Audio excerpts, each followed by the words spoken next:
আধুনিক চিকিৎসা বিজ্ঞান অনেক অসাধ্য সাধন করলেও কৃত্রিম উপায়ে রক্ত আবিষ্কার এখনো সম্ভব হয়নি। ফলে যে সমস্ত রোগের কারণে অথবা অন্য কোনো কারণে যখন অতিরিক্ত রক্তের প্রয়োজন হয়, তখন সেই রক্ত সুস্থ মানুষের শরীর থেকেই সংগ্রহ করতে হয়।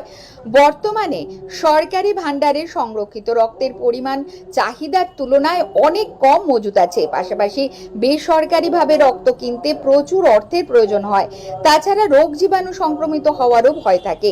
সেই কারণে ক্লাব, এনজিও সংস্থা অথবা ব্যবসায়িক সংগঠন সহ বিভিন্ন প্রতিষ্ঠানের হাত ধরে রক্তদান শিবিরের আয়োজন করা হয়।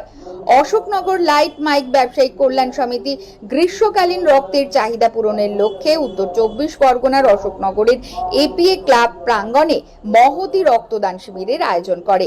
এই মানবিক উৎসবে উপস্থিত ছিলেন অশোকনগর বিধানসভা কেন্দ্রের বিধায়ক তথা জেলা পরিষদ সভাধিপতি নারায়ণ গোস্বামী। উপস্থিত ছিলেন অশোকনগর পৌরসভার পৌর প্রধান প্রবোধ সরকার, সিআইসি কৃষ্ণা চক্রবর্তী, সিআইসি শ্রীকান্ত চৌধুরী, ছিলেন জনপ্রতিনিধি চিরঞ্জিত সরকার সহ অশোকনগর লাইট মাইক ব্যবসায়িক কল্যাণ সমিতির সভাপতি শিবরাম চক্রবর্তী, সম্পাদক রাজা মুখার্জি সহ সমস্ত সদস্য এবং কর্মীরা।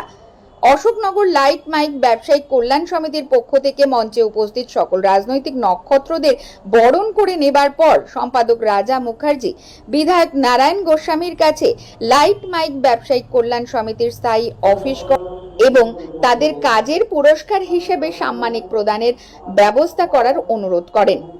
আর এরপরেই মঞ্চ থেকে বিধায়ক নারায়ণ গোস্বামী ব্যবসায়িক সমিতির উদ্দেশ্যে কি বললেন শোনাবেন। সার্টিফিকেট দেওয়া ঠিকই, অ্যাকচুয়ালি আপনাদের সবার কাজ দেখবার অভিজ্ঞতা কিন্তু অন্তত আমার নেই।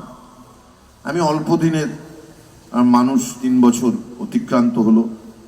তো আপনাদের হয়তো ইন্দোরের লোক আপনার কাজ দেখেছে, হয়তো বোম্বের লোক আপনার কাজ দেখেছে, হয়তো আসামের লোক আপনার কাজ দেখেছে, কিন্তু আমি এবং অশোকনগরবাসী কতটা দেখেছেন সেইটার জন্য আমিও আপনাদের কাছে আবেদন জানাবো, যদি অসুবিধে না হয়। আমাদের দশমী হচ্ছে 12ই অক্টোবর, শনিবার, রোববার 13 তারিখ, সম্ভবত 14 তারিখ। আমি ক্লাব 14 বা 15 তারিখে কলকাতা কার্নিভাল হবে, যেটা সিএম ম্যাডাম করেন।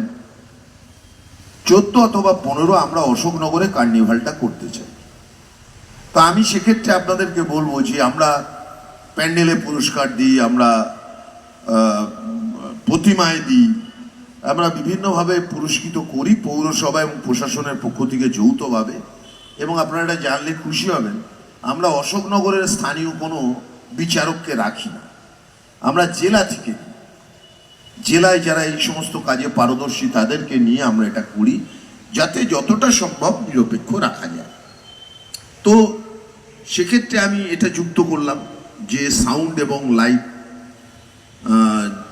শব্দ এবং আলো, সেই ফিল্ডেও সেটাও আমরা কিন্তু এই পুরস্কারগুলো সবই দিই কার্নিভালের মঞ্চ থেকে। কার্নিভালের ওই মঞ্চ থেকে কিন্তু প্রতিমার, প্যান্ডেল, বিভিন্ন পুজো কমিটিকে আমরা পুরস্কৃত করি। ওই দিনই আমরা করব, আপনাদেরকে আমরা যুক্ত করলাম এবং একটা আবেদন রাখলাম কার্নিভালের পক্ষ থেকে যে আপনারাও কার্নিভালের দিন আপনারাও কিছু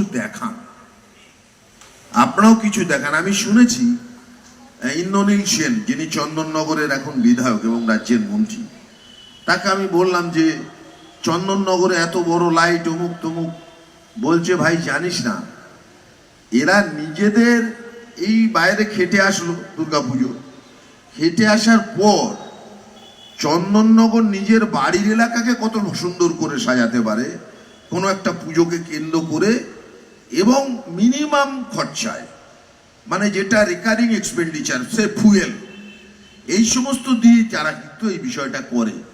এমএলএ, এটা ইন্দ্রনীলার ভার্সান বলছি, আমার পক্ষে ওই কোটি কোটি টাকাটা কি সম্ভব? তারা কিন্তু নিজের এলাকার মানুষের সন্তুষ্টির জন্য, তাদের দৃষ্টিনন্দনের জন্য, তাদের ভালো কিছু শোনানোর জন্য, তারাও কিন্তু ভারতবর্ষ জুড়ে ব্যবসা করবার পর নিজের মাতৃভূমি চন্দননগরে ফিরে যদি এটা করতে পারে, তাহলে আমার অশোকনগরের ব্যবসায়িক বন্ধুরা কেন পারবেন না? এটা আমার প্রশ্ন।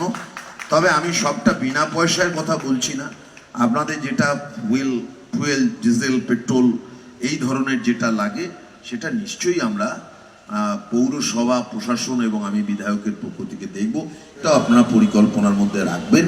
এই আবেদন রেখে আজকের আপনাদের দ্বিতীয় বর্ষের এই যে সম্মেলন সুন্দর সার্থক হোক এই শুভকামনা রাখলাম। এরপরও একটা কথা ব্যক্তিগতভাবে বলি, আপনারা সবাই ভালো ব্যবসা করুন, সুন্দর করে করুন। কোথাও যদি কোনো ব্যবসায়িক কারণে কোনো সমস্যার সৃষ্টি হয়, মাননীয় মুখ্যমন্ত্রীর দৌলতে সারা বাংলায় আমার একটা কম বেশি যোগাযোগ আছে। আমার কাছে আপনারা আসতে পারেন, আমাকে ফোন করতে পারেন। আমি 100% চেষ্টা করব অশোকনগরের ব্যবসায়ী হিসেবে, অশোকনগরের বাসিন্দা হিসেবে, যাতে আপনারা কোনো অর্থনৈতিক লোকসানের সম্মুখীন না হয়। ইট ইজ মাই কমিটমেন্ট আজকে আপনাদের কনফারেন্সে। হবে কি, আমি এমন একটা চাই না যে চেয়ারম্যানকে বললাম বা একটা সরকারি কাউকে ডিএম সাহেবকে বললাম এই ঘরটা ওনাদের ছেড়ে দিন। আমি সবসময় সেইটা করার পক্ষপাতী যে যেটা করব সেটা যেন পুরোপুরি আপনার হয়। তো আমি আপনারা ওই অ্যাপ্লিকেশন যদি রেজিস্ট্রেশন থাকে সেটা দিয়ে আমার কাছে অ্যাপ্লিকেশন করুন। আমি মাননীয় জেলা শাসকের কাছে দিয়ে অশোকনগরে প্রচুর খাসল্যান্ড এবং আরআরের জমি ফাঁকা পড়ে আছে, তার থেকে একটা পছন্দ মতো আপনাদের পছন্দ মতো জায়গা আপনাদের নামে যাতে হয়ে যায়, সে যাতে রেকর্ড হয়ে যায় এবং যার ডিড থাকে সেটা ব্যবস্থা উদ্যোগ আমি গ্রহণ এই করব। রক্তদান ধন্যবাদ। শিবিরে সমাজের সর্বস্তরের বিভিন্ন বয়সের মানুষ রক্ত দিয়েছেন। দক্ষ চিকিৎসক মণ্ডলী সঠিকভাবে পরীক্ষার মাধ্যমে রক্তদাতাদের কাছ থেকে রক্ত সংগ্রহ করেছেন। সংগৃহীত রক্ত মেডিকেল কলেজ এবং সল্টলেক সাব ডিভিশনাল হসপিটালে রক্তের ভাণ্ডারে দান করা হয়েছে। এদিন প্রায় 140 জন রক্তদাতা রক্ত দান করবার লক্ষ্যমাত্রা থাকলেও